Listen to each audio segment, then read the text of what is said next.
As a follow-up to what we talked about last week, the great teams, comes the 10 disciplines. Kind of taking those great teams to the next level. And it all focuses around the discipline of teams. You know, disciplines is that inner strength to take no shortcuts. It's that inner strength to hold to the performance standards, the inner strength to commit to the team, even when moments you don't feel like it. That's the 10 disciplines. You know, every sport comes with its own unique set of disciplines, and then there's disciplines that funnel around teams themselves. But I want you to sit back a minute and just think to yourself, what are the disciplines of my program? What are the disciplines of my sport? You know, this kind of played out for me recently when I was listening to a podcast, and the person was talking about the difference between a sprinter, a marathoner, and an ultramarathoner. And he kind of was going through the different mantras, the different disciplines of each of those events. And he got to the ultramarathoner, and he talked about specific discipline they go about every day, and it's kind of their mantra, relentless forward progress.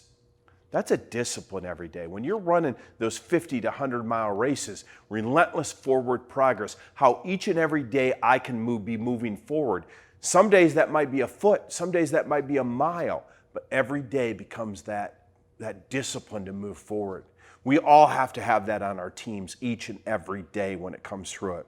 Let's talk about a lack of discipline. What's a lack of discipline? First of all, it's selfishness. Okay? I come here, I'm not committing to you, I'm committing to me and what I want to accomplish. When you see lack of discipline on teams, here's how it usually plays out in results.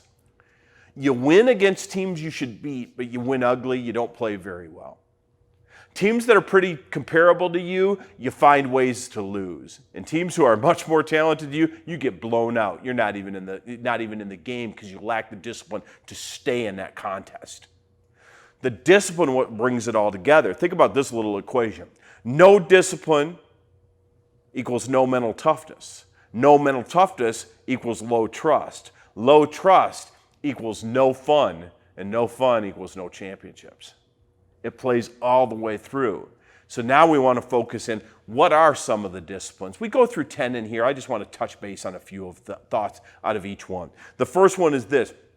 Discipline teams are team first. Every day they come, what do my teammates need from me? What do they need from me in practice? What do they need me in the classroom? The discipline is there every day to be selfless. What's my team need from me? The second one is this. You care more about people than results. Care more about people than results. You're not worried about your stats. You're worried about how we can reach potential as a team. How are we trying to reach that? And you focus on the big picture.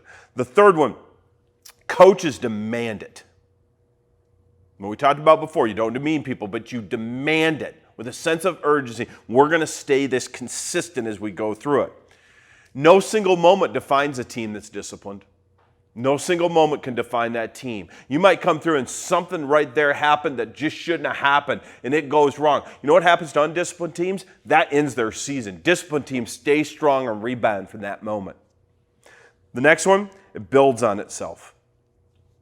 Every day the energy's there. There are no low energy days, and it builds on itself and builds on itself. It doesn't just build on itself throughout the season. It builds on itself throughout the program. 1 year leads to the next year, leads to the next year. Which ends up with this, you finish strong. You finish strong. Every practice finishes strong on disciplined teams. Every contest finishes strong on disciplined teams. You get after it. You know, it's very important how you finish. But disciplined teams also finish with the right people. The people that cross the line with you are there with you because together we've become disciplined. The 10 disciplines are the way for your team to reach potential.